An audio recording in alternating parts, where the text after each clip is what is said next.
Hey guys, welcome back to another edition of the Detour Live, and historic stage 4 for the Tour de France. I was shocked. I was just proud. All these emotions flowed through, and that is, of course, we went through a stage without a major crash. Mark Cavendish won. We backed him in. There's a lot to unpack. I'm your host, Dan Jones, joined as always by 4-time national road champion from Australia, Johnny Giroux, the voice of cycling, Phil Liggett. Now, Phil, I can put the one wood away. I'm in a good mood today. It's great. And obviously, NBC must be the same, because what a fantastic fairy tale for Mark Cavendish. I'm not, because it's 1-0 Poms versus Aussies, mate. No, we've buried that. We're out of the competition now. Caleb crashed. Okay. We're done. That's finished. You may not get back today, but I'm sure you'll get your own back in the next couple of weeks, John. I was so happy for Cav.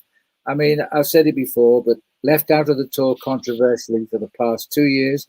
This year he steps in as a replacement for Bennett, and he comes up trumps. You saw all the emotion. The whole team applauded him when he stepped out of the car, when he went back to the team buses after with the green jersey on. Every individual mechanic, masseur, helper, all came and hugged him, and the tears flowed. He didn't believe, first of all, as he said, he didn't think he'd ever see the Tour de France again, and the thought of another victory was never on the books. Fantastic. This is the Tour of Tears, let's face it. You're either crying from the pain, you're from the happiness of victory. Exactly. Well, but you know what really impressed me, I was just going to say, and you're talking about the reaction of all his team and the stuff, but the reaction of the riders, his opposition, genuine affection. There's a great photo I mentioned to Dan of Michael Matthews grabbing him, going him. There it is there. And you can see by the look on Michael's face, and Bling is just as excited as if he'd won it himself. So it meant a lot to a lot of different people. Greipel was one of who had a great rivalry. Was one of the first to get up and gave him a great big hug as well. So pretty special, actually. Well, yeah. Cycling Tips posted a lot of the Twitter reactions from the riders and personalities. Geraint Thomas said, I've seen Cav at his very best, and I've seen him work so hard through his toughest moments. And even I didn't expect that today. This sport knocks you down time and time again. But if you keep getting back up, it can reward you with incredible ways. Cav always gets back up. Proud of you, mate. There's another message, Chris Froome. So awesome seeing Mark Cavendish prove the doubters wrong today. Well, we never doubted him, so he's not talking about us. Daniel Lloyd said, who's on GCN, does fantastic work and former pro himself. When sporting greats fade, you question whether the standards have increased, whether that athlete would have won in the modern era, even at their peak. Mark Cavendish has now beaten 3 generations of the best sprinters on the biggest stage. No more questions needed. And lastly, Jasper Philipsen, who was obviously in the sprint, disappointed I could not deliver a 3rd victory in a row for the team. It's nice always to fight out some fair sprints with a true legend, Mark Cavendish. We go again. Thanks again for Cycling Tips for posting those. But as you see, Phil, like there's just so much admiration in the peloton, in the media for Mark Cavendish. A genuine love for him, because he wears his heart on his sleeve, as you know. He's a very emotional guy. He apologized because he swore on air yesterday, but hey, that's the way he is. He is a very natural person. His wife, Peter, calls him the boy or the lad. Oh, the boy's been at it again, you know, because he knows exactly. She reads him inside out. I guess that's why they have such a happy time together, because she just keeps one side of it, but she looks at the television. I would love to have been in the room when Cav crossed that line, because she knows exactly how he would be feeling. He'd have kissed anybody at the finish line. Anybody that rode within 2 feet of him, Cav would have pulled him in and given him a big hug. The relief, the happiness, it was, you could feel it coming in, even into my little room here in London. Yeah. Well, here was Mark Cavendish, his reaction after the finish. I don't know what to say, man. Like, just being here is special enough, you know. Didn't think I'd ever get to come back to this race. We didn't know if we were going to get him. And then Lula, we lost Ballerow. He had his wheel same thing. And then you just see what a team this is, you know. You got the green jersey, the world champion. You can't believe. He just comes just to get the final pull to try and catch the breakaway, you know. Putting everything in, you know. Like, so many people didn't believe in me, and these guys do. It's a bit of a delay on the audio there. That won't have it. But yeah, I mean, obviously, big emotion, and if he, I was very critical of Lefebvre yesterday. I'll put my hand up, but I just called it as I saw it. You put out that one wood. You pulled out that one wood, but I've played a bit of golf with you, Dan, and you do hit the one wood a fair way, but it's not always straight. I'll give you that. Well, I don't have the one wood today. I've got more of a, pitching wedge. I'm just chipping around the greens. But, at least I don't get the putter out. I mean, you're always just putting. You're always. I was a lot better around the greens than you, mate. But look, talking about green, there he is in his green jersey. I got to say, the other side to it is Lefebvre, he might be a bit of a hard ass. And I agree with you that he shouldn't be airing that dirty linen publicly about Sam Bennett, who's part of his wolf pack. But obviously in Patrick's mind, he's already left the wolf pack. But the other side is you don't get to be one of the best sports directors in the game if you haven't got the connection with your guys. So he has. And he has saved the career of Cav, because Cav was gone until he got pulled back into the wolf pack by Patrick Lefebvre. And he didn't do it because he thought he was going to come back and win a Tour de France stage. He came back because he respected what Cav has been and has helped save his career. So I'll give him a pat on the back, old Patrick. Well, it is incredible. Like, remember that emotional interview Cav did at the end of last year when he thought it was his last race? Like, he was done. Like, that was it. It was over. And then to come back and do what he did, it's got to go down as one of the all-time great stories from the Tour de France, Phil.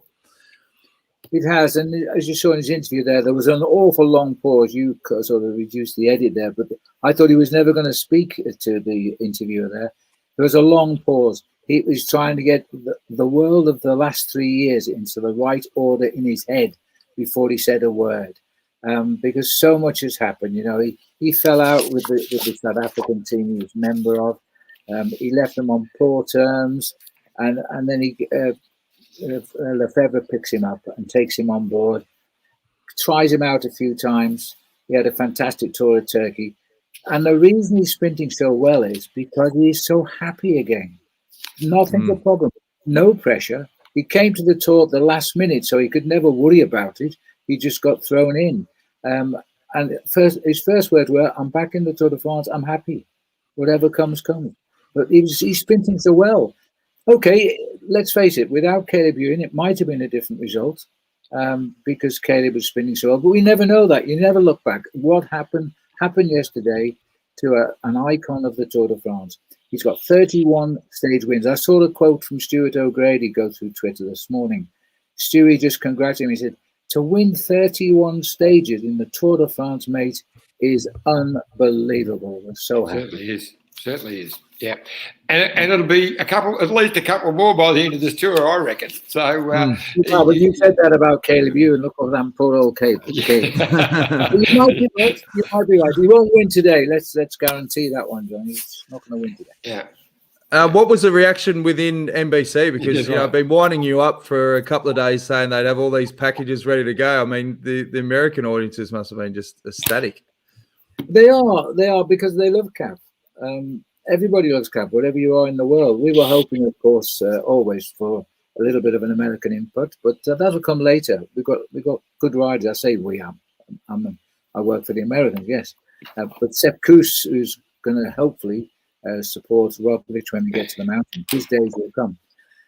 This was all about Cav yesterday. I felt sorry for Brent Van Moeren because I saw him race early in the year when he went off course in sight of the finishing line in a big local Tour of Limburg, I think it was. He turned right following a police signal, which he misinterpreted. It wasn't the policeman's fault. And he sent him down a side street, and the race went straight through, and that was it. They were racing for the finish. But he is a lone break expert. And I really thought he was going to make it. He got caught in sight of the line when they accelerated. But he said he's going to he did exactly that in the Dauphiné. It was so similar. And I thought he was going to hold on too. And then as he got close to the line, it was going to be touch and go. I mean, they only caught him 200 metres to go. And actually, that was the biggest challenge for Cav because as Vermeer was coming back, it squeezed Cav. It didn't stop him. He got through, but that was really touch and go for that split second. Whereas Vermeer coming back, Cav moving forward. If you get a chance to look at the replay, it's just very close. Yeah, it was good. Well, the good thing is we're going to have Matt White live for the first time this year. So you can ask questions, comments, and we've got the competition running. And there's a few comments coming in. Carolyn Harbeck says, "G'day, gents." Of course, Wendy Superfan. Hi, Dan, John, Phil, and all. Stuart McIntosh wants to know, how did Cav get the nickname the Manx Missile? What is the Manx bit about? I can answer that, Dan, because I gave it to him. A lot of people claim it, but I was the first call of his first stage win, and I called him the Manx Missile because that's what he appeared. He's low, he's crouched, he locks into his target, which is the finishing line, and he accelerated like I would imagine a missile leaves the tubes. And it was so fitting a call. And I just said, the Manx Missile is firing. And the title stuck with him for the rest of his life. And he's from the Isle of Man. And he's from the Isle of Man. and we speak the same language because he's got a good Scouse accent, as you know. I never really had the Scouse accent, but if you want one, I can do it. It's all right. I can tell you talk like that. But, I just never had one. People in my area where I live used to come and ask me where I actually came from. That's just a mile down the road. Look, Mum was Welsh, so she probably tempered my accent. My dad was real Liverpool. He had a good Scouse accent, yeah.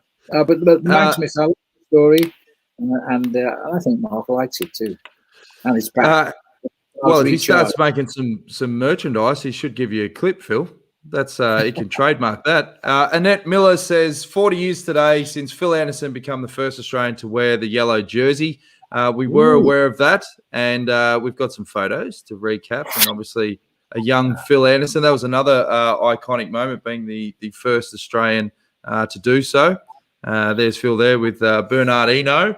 Phil, you would have been commentating that edition. What are your memories of that famous day? Well, the one memory I've got is when Eno crashed and broke his nose racing into St Etienne, and he blamed the Australian. He came and asked Paul Sherwin. He said, "Paul," because Eno speaks no English really. He said, "Who is this Australian guy?" And Paul says, "Oh, he's come in from Australia, but he spent a lot of time racing with the ACBB, I think it was." And Eno was clearly very impressed by the riding of the Australian, but he blamed him for his crash going into St Etienne, which was very unfair. It was not Phil's fault because I was commentating on it. But even so, that it was the start of a relationship between the two. Was it 1982 when he took his first? No, 81. It was 81. He left for, was it 10 days? I haven't checked that. No, he only had that first year. He only had it for the 1 day. So he got it on stage 5. So that's what the 40 years. It's not actually the date is 40 years, not the day, but it was stage 5 in 1981, and it was to the Plat d'Été at the top of St Larry-Soulon. And it was only a short stage, 117k, I think, from St Gaudin. And, he was away with, I think Van Imp won the stage, but he stayed with, and got the yellow jersey. And then the next day he wore it in the time trial, but he never got to wear it in a road stage that year because, took it off in the time trial. And that's what that photo was of, going up and taking over the jersey of the next day, yeah. Which is why Eno was smiling. Otherwise, he wouldn't have been smiling. He'd have been very upset, in fact. Well, there's a wonderful story which Phil has told. I actually hosted a function. I think it might have been 20 years celebration down in the miracle city of Lourdes, and they were celebrating it. I mean, I'm sure Kelly was there and all of that. We talked about it, and Phil talked about the situation. One, when his sports director came up and said, "You're supposed to be," I think it was Bernardo, whoever the leading Frenchman of Peugeot was, "you're supposed to be with him." He said, "Oh, where is he?" "Well, he's 5 minutes back." He said, "Well, I'll go back." No, stay here now, And then on the last climb, a spectator gave him a can of Coke, gave Phil a can of Coke. So he drank half of it, he offered it to Hino, and Hino knocked it out of his hand because He didn't want him to be friendly. He was trying to drop him, and here's the bloke offering him a drink of Coke. He just knocked it out of his hand. He said, "Oh, not very friendly over here." Wonderful story. Wonderful story. Don't make me get that one wood out and target Hino, mate. It's a disgraceful effort.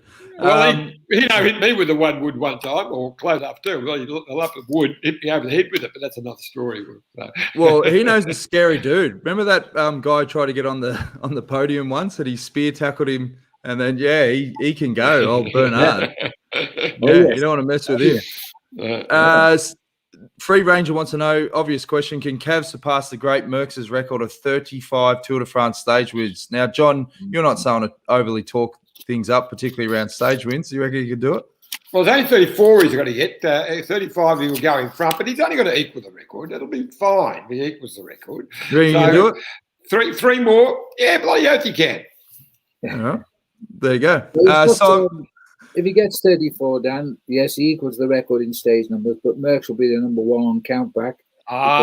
Who's counting back, Phil? Who's counting back? Merckx has a pot of second places, and I'm afraid Cav doesn't race for second. If he's not going to win it, he doesn't take part. So he has got as many second places as Eddie. So if he wants the absolute record, he needs 35. Yeah. Okay. So he needs another 4. Scott McGrory, he's chimed in. I said, I think the question was about what the word Manx means. Well, it's the Isle of Man, and they have their own parliament called the Tindwall.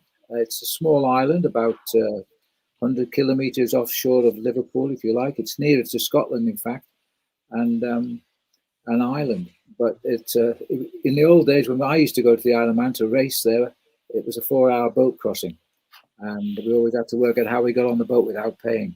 See, just a typical site, it's not.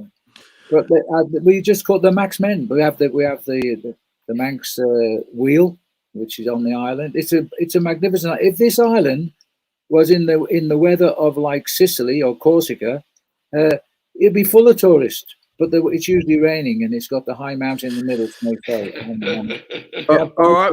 Roar over there. It's a beautiful place. Manx people are very special people, but that's what we call Manx. Manx. We've got Team Bike Exchange head DS Matt White ready to join the show now live. So get your questions ready. Whitey, you've got a great connection now. You're at the back of the bus, mate. Can you hear us? I am. Changed to orange from Bouygues Telecom, and hopefully we're good to go. How's the BlackBerry holding up in France, mate? You still rocking it? Yeah, good. I'm inside. I haven't got it on the dashboard of the car, so hopefully get a good 10 minutes out of it before it overheats.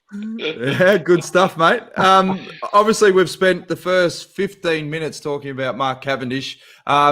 He's just generally loved in the peloton, and you know, collectively, you guys must have been happy to see him get the victory. Yeah, I think the most impressive thing that Mark's has until this year has been really in the sprinting wilderness for 4 or 5 years, and he's never given up, and he's been for such a superstar to have such a dry patch without winning, and then all of a sudden this year he got his mojo back and started winning again, and it was great to see him. And everyone here, I think, has so much respect for what he's done over the years. And to see him back in the winner's circle at the biggest race of the year is everyone has so much respect for him. So it was great to see. Was there ever a point that Cav could have joined Green Edge in the history of the team? No, because he was in his heyday. Well, we've had Caleb, and then we've had some other sprinters, but I think he was never really looking for a deal. I think he was happy with where he was, and then. I suppose last year people were thinking if he was going to retire, and then he went back to the Wolfpack there, and look at the year he's had. Well, it was funny because the other thing we were debating was Patrick Lefevre, because Dan had the one wood out yesterday, bashing the hell out of him about his comments of Sam Bennett. But I defended him, Patrick, a little bit today. He said, well, look, the other side to it is that he did throw out the lifeline to Cav, which is to change his career. Brought it back. Well, if Sam Bennett wasn't injured, we wouldn't even be talking about Mark Cavendish, would we? He wouldn't have got a chance to come to the tour. So things happen for a reason, and it's great to see Mark back on the winner's circle at the tour, especially. Obviously, Whitey, the time trial today, there's going to be obviously a GC shake-up. What's the plan of attack in terms of strategically how you would ride this race? Mate, I'm going out to have a look at it in a minute. It's not the most technical of time trials, but it's 30K. It's quite long. Well, long in the modern era of cycling anyway. There used to be a lot longer time trials back in the day, but we don't see long time trials. We haven't saw a time trial of this length for a while. It's going to be interesting. I think the most curious thing for me is to see how these injured GC leaders handle today. Because one thing hiding in a bunch, but there's nowhere to hide in a 30K effort like this. So Rodgers, Geraint Thomas, all the other guys that have been involved in these crashes in the first couple of days, and we're going to have a bit better look at where the GC contenders sit this afternoon. Well, speaking of Roglic, he was pretty heavily bandaged, particularly on that left leg. And as you said, with Geraint, if you've got a dislocated shoulder, I think the TT would be quite uncomfortable trying to get in the tuck position. Yeah, I think the good thing for Geraint is the doctor who put it back in there straight away. So it wasn't actually dislocated for so long. So I don't think it'll be comfortable for the rest of the Tour de France. But he's a tough man, but we'll see today how much discomfort that has actually put him in. And I think with Rodgers, besides the bandages on his arm and leg, if you saw the footage there, he landed pretty hard on his coccyx there, and that's going to hurt, especially 2 days after. So we'll know how bad they are come this afternoon. But my prediction today is Walt Van Aert will be in the yellow jersey. Yeah, right. I was rather hoping that Phil might do it. Phil, is there? I was just going to say, Phil, is there any insights you want for NBC from Matt White for your commentary today, mate? Matt's not going to tell me the truth anyway. I can on a TT day, mate. They were pretty active yesterday. I guess they were all at the front to try and get Matthews in the right position with it, because the team were riding pretty much on the front yesterday, driven by Turbo Durbo. Yeah, these first couple of days, it's just about mitigating risk in these finals. They've been so stressful, and the style of racing has really changed over the last few years. It's the guys at teams. If you look at yesterday, EF took up position on the left-hand side, 75 kilometres from the finish, as a team, just to stay out of trouble and to hold one side of the road. And it's a very different style now. And you can either do it a couple of ways. You commit with a whole team, or you just commit with a smaller group. And our engine room guys, Chris Jules Jensen and Luke Durbridge, were there looking after keeping Lucas Hamilton and Michael Matthews out of trouble. And they've done a really good job. We had a few guys go down in the first day's crash, but that was through no fault of their own. That was with that silly lady with the sign. Took down all of us except Simon Yates. But we've avoided some trouble the last couple of days, which is it's a good place to be. Iffy, can you not touch the microphone, mate? I'm going to have to slap you over the wrist there. Sorry, Dad. Yeah. Hey, one other thing I want to talk about, Waddy, is we were talking about, the dangerous course, and the riders did a 1 minute protest just after kilometre 0. But it feels like the peloton is pretty split on this issue. As you said, a lot of it is, the course, the recon, but then others are saying, well, don't put us in that position. What's the general vibe you felt like after yesterday? Is it sort of just, all right, they've made their point, done and dusted, let's move on? Yeah. The protest was pretty farcical, really. Like we spoke about yesterday, it's a combination of things. The way that town, if you want to finish in a major town, or you want to finish in towns, there's going to be road furniture. You can't remove everything.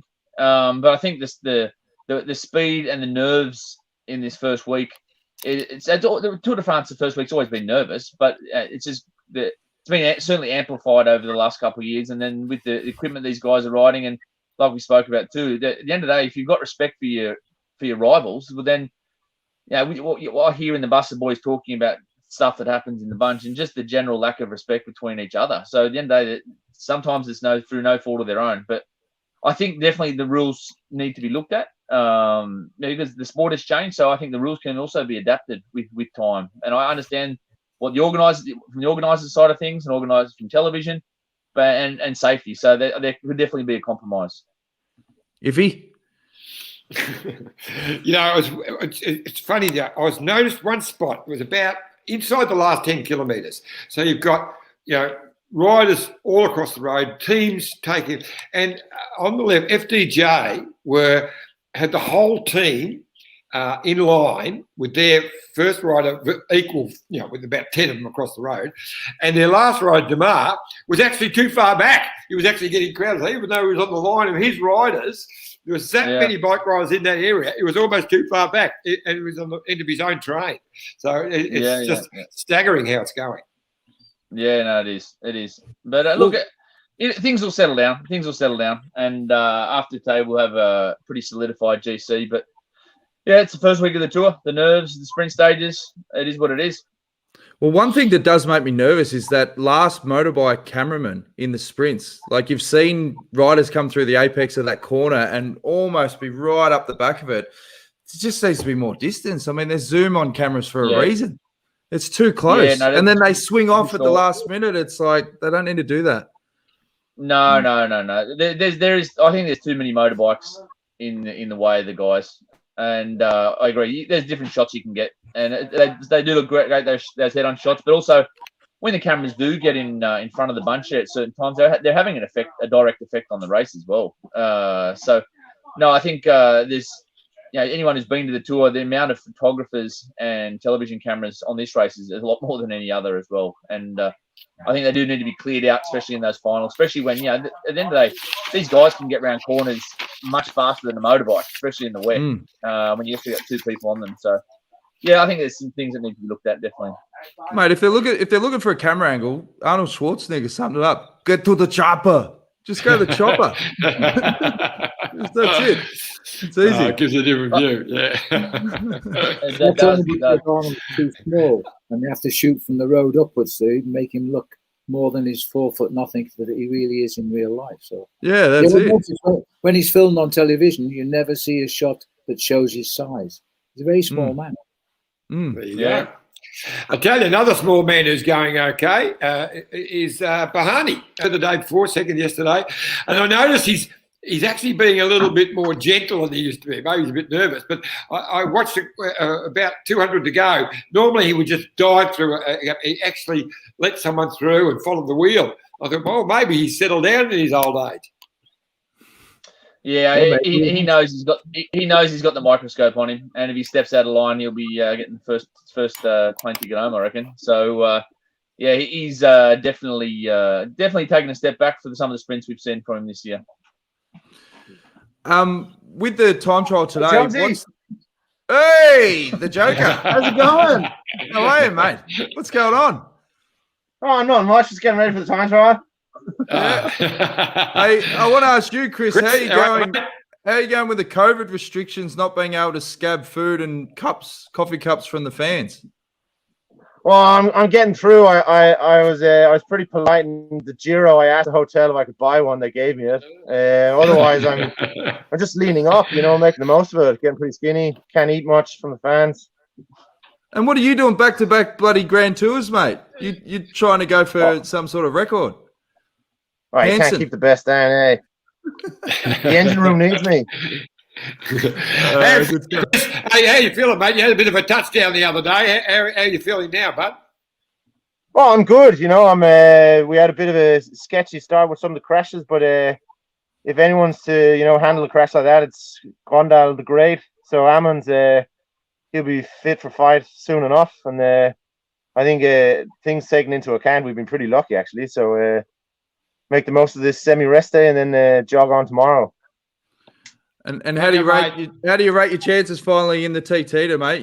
You a bit of a specialist when you want to be, and you've definitely got the form and legs. And as you said, you're looking lean. It's all ticking the boxes for what, top 10? Well, although I am former Danish time trial champion, which says a lot, but my time trial days are behind me. So I'm just going to enjoy the scenery and get through as best I can. All right, mate. Well, enjoy the ride. Thanks for your little cameo there, mate. Chris Jensen, the Joker. Hey, one final one for me, Whitey, is what is the sort of cutoff for GC time with Esteban? If he loses too much time, will you just go, okay, we'll sit up and now we'll go for stages, or what's the sort of what would you be looking at to say, okay, there's enough now to say let's hold on and stay in the GC hunt? Yeah, I think we have a look at it tonight. Because the problem is, unless he gets right off general classification, no one will let him go in the Alps. So I know how these teams ride, and I remember last year he was in like 20th place at like 7 minutes, and Jumbo weren't letting him. Jumbo come and told him in the neutral. They said, "You're the last bloke on our list. We're not letting him go down the road." And he was at 7 minutes 50 or something. So you've got to be right off GC to get in those moves. So it'll come. But let's hope he has a decent TT today, and we'll play by ear. But if you still are up there, these big teams won't let you go in a move in this first wave of mountains. Yep. Anything you want to add, Phil? Iffy, before we let Whitey go? No, just Lucas is going okay. He's happy enough. Matt? Yeah, he is, mate. It's been an experience for him, that's for sure. His first Tour de France, but I'll be curious to see how he goes today. It's been working on his time trial. It's not his forte, but he's just got to have a consistent ride today, and then get through the next couple more days on the flat, and then we'll see how he's really climbing, and that's going to be really, really important that he doesn't lose too much time today. Good stuff. Keeping those clean, that's the attitude till we get down to those mountains and Mont Ventoux. Yeah, we've got a couple more days to go. Yeah. Good stuff. Well, thanks for joining us again, Whitey. Good luck for the TT today, and we'll check in again tomorrow, mate. Thank you. All right, mate. Thanks, Whitey. See you, mate. Yeah. Sports Director Matt White. Now, before we let you go, Phil, we haven't mentioned the foundation, the Kareka Foundation, and obviously the website to donate is www.kariega.co.za/Peloton. How's it all going so far, mate? Well, overnight, since you gave me a fantastic plug yesterday, your viewers have started sending the dollars across to South Africa, and Lindy is just over the moon. I know you put up your own special prizes as well for the competition, for the entries. But I'm thinking in rand at the moment. I can't think in dollars, but it's 178,000 rand. So we're in the region now for my peloton, really helping out a serious situation, because South Africa has gone into full lockdown now, which includes all the liquor stores are closed. You can't even get a drink in South Africa now, because the indigenous people tend to pass the same bottle around and drink from it, and that means they've got to stop selling the stuff. So it's quite a serious scene. Kareka is desperate they can't have visitors again. And I think we're up to around about nearly $13,000 US, which with no other form of income, no sponsors like many of the game reserves have, where they've got regular money coming in. There's none of that with Kareka. And they've got 56,000 hectares of land with all these animals just free roaming. I mean, when you want to see these animals, you go and look for them in a vehicle and hope you see them. And well, I'm just saying thank you to everybody that's contributing to keep Kareka on the map, and of course my favourite rhinos. Yeah, fantastic. I got a lovely email from Lindy Sutherland yesterday, thanking Dan and I for putting Kareka onto our show. But you really feel you don't need all the accolades, because you said the other day that Lindy is so happy that the cycling have really come on board the Kareka Foundation, but that's because they found out about it because of you, mate. So well done. Well, we thought we'd have a little go at. I didn't actually think of the term Phil's African Peloton. I think it was them that suggested it. And we didn't come together as a cycling-related situation because of my love and support of the animals in Africa. But she decided, there's the update target at the moment, 12,497 is where we are. And thank you for showing me that done too. Well, I think it might be more. I think that's from a couple of days ago. So, as you said, it's probably up to 13. More, yes. Yeah. Top 13,000. Yeah. I'll have to update it every day, mate. That's my bad. You're a good lad. So everybody's so happy, and Lindy has become an absolute expert in the Tour de France from never doing so. I know we're sending her the podcast now, so she will see this chat we're having right now later on today, and she's following the Tour de France, which is fabulous. And that's fantastic. There are times when they've hit rock bottom with depression because they listen to the news when they wake up. and it's all bad. And she's thinking there's going to be no money coming. That's the bad. And all those animals out there running wild, they don't feed the animals. The animals live off the land. But they still got to watch them. I mean, they've got lion roaming around. They've got all the usual bucks and giraffe and stuff. Yeah. And the rhinos. My rhinos. Yeah. And he's the star, of course. We've got a question before you go, Phil, from Wendy Superfan. She says, does Trish still have the safari tour? Thanks, Phil. Yeah, we're going to expand on it, Wendy, too. Once we get the Tour de France and the Olympics and another triathlon, which I'm doing in August in Slovakia, once that's all out of the way, we're getting our heads down to running our safaris again. And we're actually going to Koreka next April with an exclusive group of 16 people. And they'll be given the time of their lives after what has happened these last few months with helping Linda out of trouble. But, of course, will we get there? We don't know. This COVID just leaves everything in doubt. Well, AC's also chimed in with a suggestion. Surely there's a rhino jersey chance in here. Atticus? Question mark? Well, I wish maybe I'll bring my rhino jersey in and I'll show you. We do have a rhino jersey, and I normally wear it when I do my official rhino functions. I'm going to bring it in during the next few days, John, and we'll show it here on the podcast. It's a very fantastic. Nice yeah, it is. It's a great looking jersey. Yeah, great. Well, as always, it's been a pleasure having you on the D2 again, Phil. We really appreciate it, and we encourage everyone to donate if you get the chance, and any amount will do, because you can go into the competition, and let's keep getting behind a great cause. And surely there's going to be more talking points after the time trial. Let's hope everyone stays upright. But the GC will be shaken up, so it's exciting. I think there'll be a new leader for sure. Matty White might be right with Wout van Aert, but his form isn't quite there yet after he had appendicitis operation, I think. And he's riding the Tour de France. His form's not quite there yet. But I've got a feeling Alaphilippe will do a great ride and maybe claim back the yellow for a few days. We'll see. I reckon he'll do a ripper, but everyone's forgetting about the guy who's got the yellow at the moment. I reckon he'll do a pretty good ride too. Well, yes, he's predicting, and of course that's the first thing I don't believe. When he says he'll probably lose his lead today, that means he's not thinking that way at all. Because you can never trust bike riders. I keep saying this, John, but bike riders never tell the truth. They don't want everybody else to know what they're doing. Yeah, exactly. Yeah. Well, thanks again, Phil. We'll check in again tomorrow, mate, and we look forward to seeing that rhino jersey. Yeah, I'll bring it in. You guys have a great day and enjoy the time trial. Good on you, mate. Speak to you soon. Thanks, Phil. Thanks, Phil.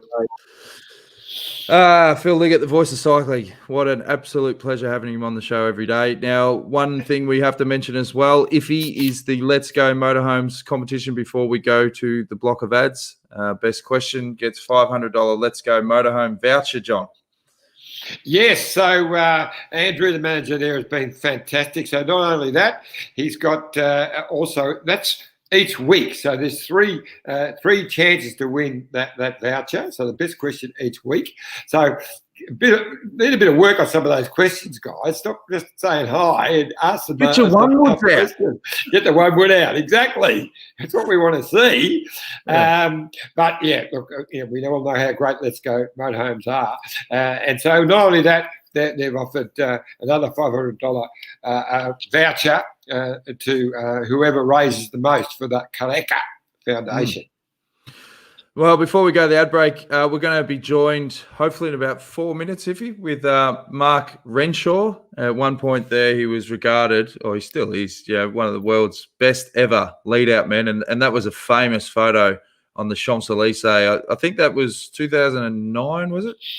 Yeah, can't remember the year, but let him out and got second. So amazing stuff. So look forward to talking to Mark Renshaw, who has now opened up a brilliant bike shop in Bathurst. So we can talk to you about that as well.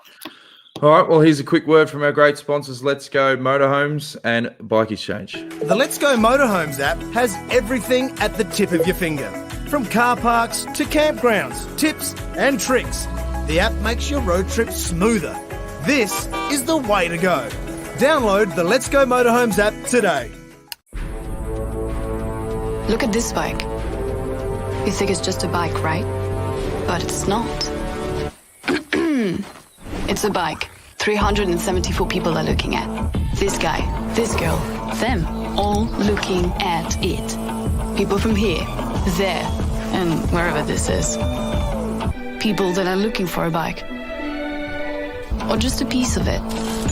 Amateurs, semi-amateurs, and pro-amateurs. This guy wants this bike, but with this crank and these bars. This could be the perfect match. But not this one.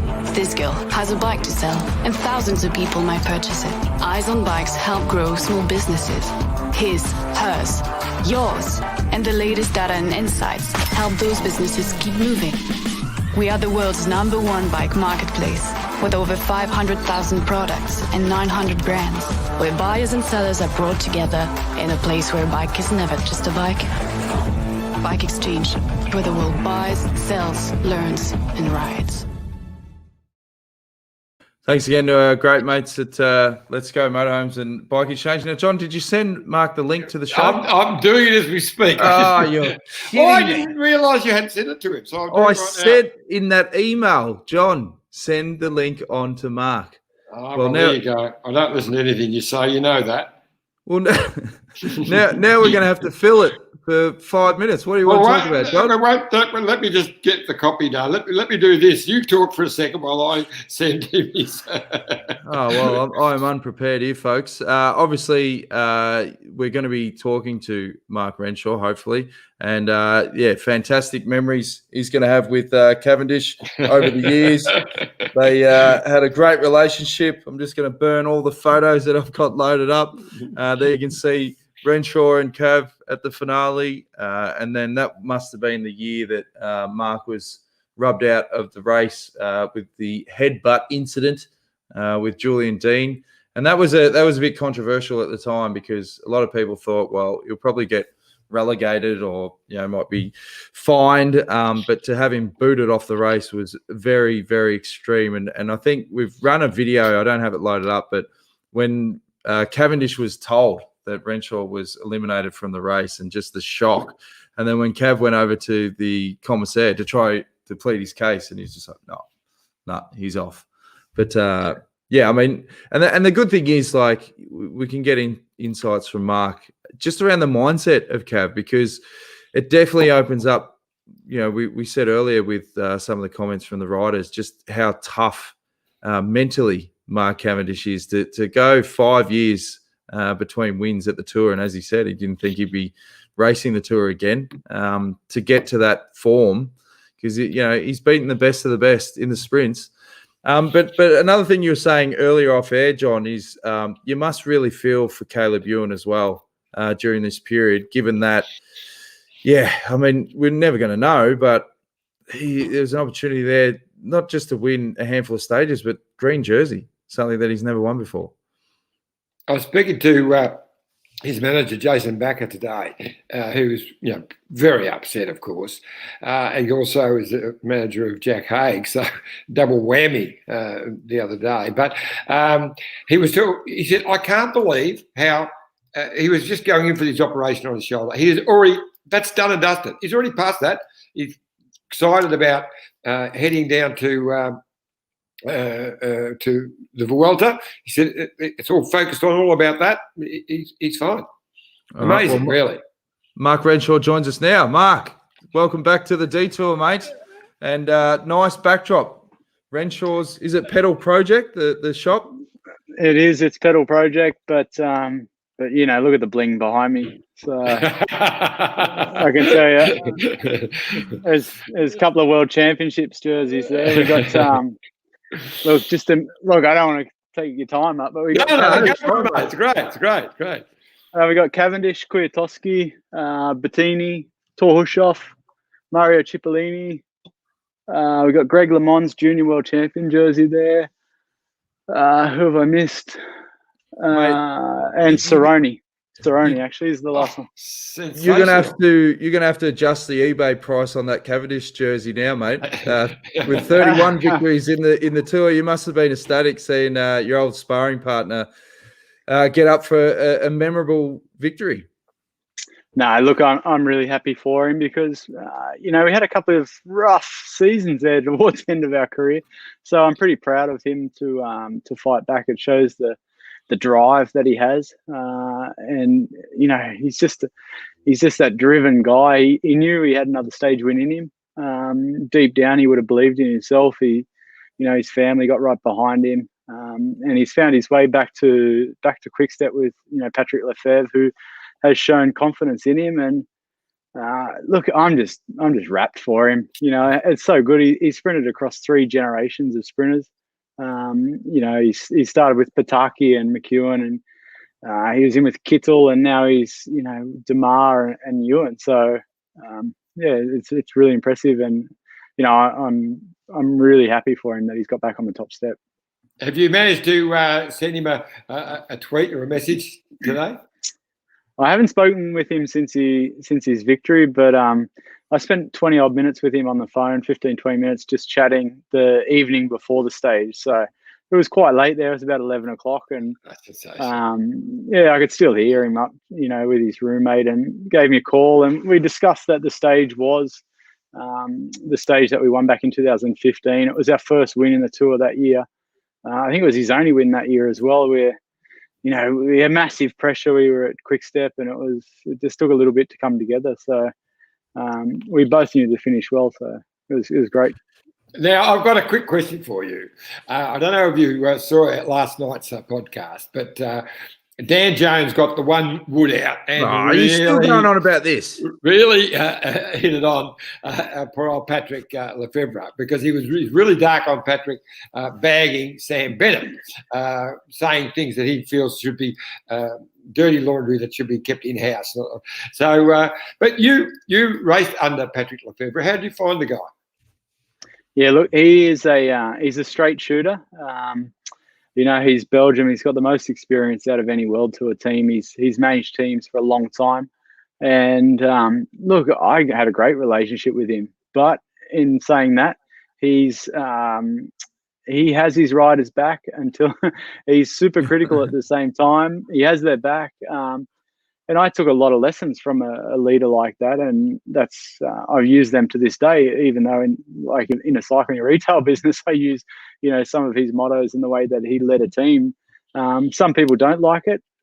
At the time, I had some of the biggest highs, and I also had some of the biggest lows. He was completely filthy at me sometimes, but then we shared massive moments where we won with Tony Martin and Kwiatkowski and Stuybar and Cavendish in the Tour de France. So big highs, big lows, but he loves the sport. You wouldn't do it otherwise. You wouldn't do that job if you didn't love the sport. And you've only got to look at what Cav says about Patrick. He's took him back under his wing. Late in his career. So he'll be forever grateful to Patrick for giving him another opportunity. Mark, how hard is it, and to give people more of appreciation, how hard is it to stay at the top of your game when you are a sprinter? And how big is this that Cav has won after 5 years, at the Tour? Look, it's incredible. Honestly, I knew he could do it. I didn't think he would. A lot of people asked me early in the year, and I said, look, he's not going to go to the Tour. They got Sam Bennett. He won the green jersey. But anything can happen in cycling, and we've seen that. So, it all unfolded. It laid out perfect for him. He got the opportunity, and he made sure he got to the Tour in top-notch shape. And, we speak about how hard it is. Mentally, he would have had to prepare himself. Let alone being physically in shape. So for him to have that amount of years between victories at the Tour, and as I said, sprinting across generations like he did, it's amazing. And how important is it if the monkey's off the back early in the Tour? Like, we've got a stage win at stage 4, and a lot of hype is gathering around, can he get the record? He's got to have to win 4 stages. But, geez, if it's a confidence game, are you willing to predict, how many stages he could potentially win now? Look, I reckon the odds are pretty short for another stage victory, because I think as long as he stays upright and healthy, confidence will be at an all-time high. He absolutely has one of the best teams for leading out the Koenig Quickstep. Throw Michael Morkoff in the mix, who at the moment is, the undisputed best lead-out man in the peloton. It all bodes well for him for another stage victory. He's the best since Mark Renshaw, they reckon.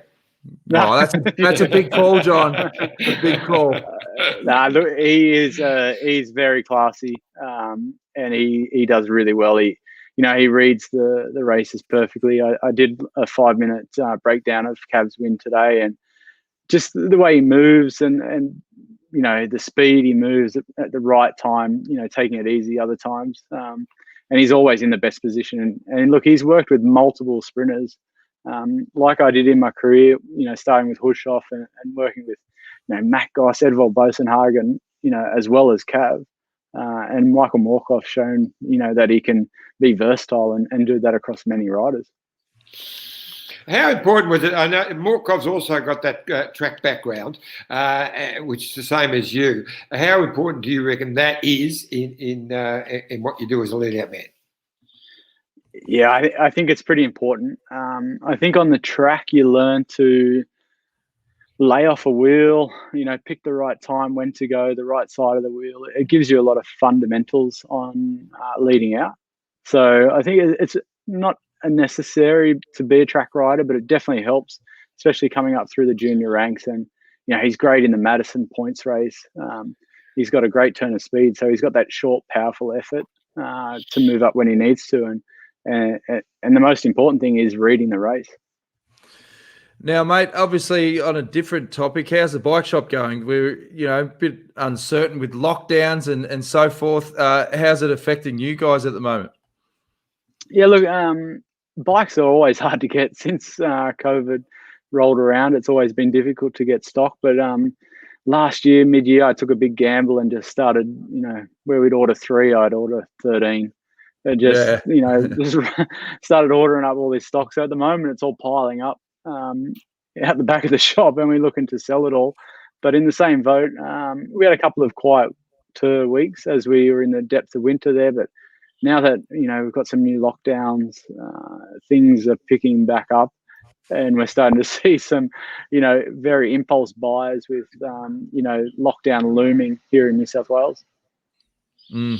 We've got a couple of comments coming in. Obviously, Wendy Superfair again. Hi, Mark. Great to see you on the detour. Matthew says, hi, boys. And Alexander Woolley, Sandy says, great bikes. Got 2 from Mark last year. So there's some validation for you, mate. Yeah, no. Sandy down in Melbourne, know him really well, working at Telstra, and he's one of our best customers in the shop. So really proud to see Sandy watching the show. Well done, mate. we were meant to catch up here in a couple of weeks in Bathurst. Yeah. Anything you want to add, Iffy, before we wrap up the show? Just throw in that as much as Mark Cavendish has won, he never won the Bakerits, but you certainly did, Mark. So you got that one on him, all right? Yeah, no, he never made it. He never made out the Bakerits. And honestly, John, if he would have come out in January, there's no way he would have got around a car park. Not those speeds. The hot dog. Just one last one for you, mate, because you obviously live just up the road from Bowral, and Caleb, it was just devastating to see what happened to him the other day. Yeah, absolutely. Look, I chatted with him last night, so it would have been just early morning for him. He was, on the way to get his operation, and absolutely devastating. His opening message back to me was, I was in the form of my life.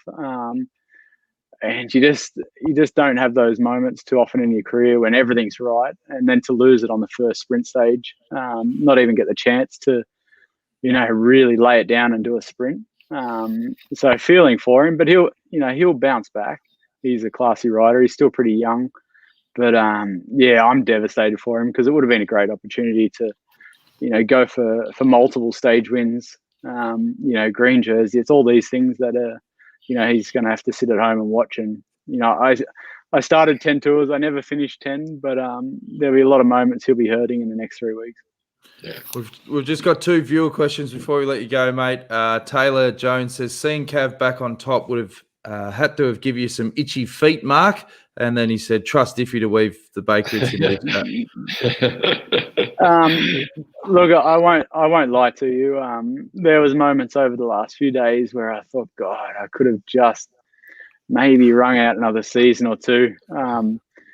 And when everything's going good, it's so much fun. And I use this saying a lot. It's, when you're kicking people's teeth in the bunch, it's all fun. But like, I spent a few years there getting my teeth kicked in, and it's just horrible. So by the end of it, when you're not on top of your game, you don't hang around because you're just getting smashed from pillar to post. And I just have to remember those moments rather than these moments of winning stages to remind myself I made the right decision. I had a great career, and now I'm loving life back in Australia. And last one from Stuart McIntosh. He says, what was Mark's most memorable win in his career? I only got to win 16 odd races, so there's not a whole lot to choose from. But obviously winning the Tour of Qatar overall was a huge win for me at that stage. We had Cav there with me, leading me out to win Tour of Qatar, so that was pretty amazing. That's on a personal victory, but as a team victory, obviously our 1-2 on the Champs-Élysées was huge, and we just saw Philipsen and Merlier go 1-2 a couple of days ago, and that's the first time in the Tour de France we've seen a 1-2 victory since back in 2010. Fantastic, mate. We really appreciate you coming on the detour. Great insights there with Cav, and good luck with Renshaw Pedal Project. As we said, if it's good enough for Sandy Woolley, get yourself in there. Where can they purchase a bike through you guys? You're with Bike Exchange, aren't you? Yes, jump on Bike Exchange. You'll search our shop up, Renshaw's Pedal Project. Plenty of stock there. We've got our whole inventory on Bike Exchange, which is good. You can see every bike that we have in store rather than just promoting or inquire now. We've actually got the bike here built, ready to go. All right, perfect. Jump on, mate. Thanks for joining us, Mark. Thanks, guys. See you, mate. Bye. Mark Renshaw, world's greatest ever lead-out man. There's no doubt. Now, before we wrap, there's a couple of other comments. Kingo says, if Cav had won the Bakerits, he probably would have retired. Career complete with nothing left to achieve. Good on you, mate. Not a bad way to finish. Thanks for joining us, Iffy. You're about to go live on SBS to join the group. Yes, well, I think it's been taped with Christoph, so I better get moving. All right. Thanks for joining us, guys. As we always say, jump on youtube.com/The Detour Podcast. Tell your mates, spread the word, like, share, subscribe.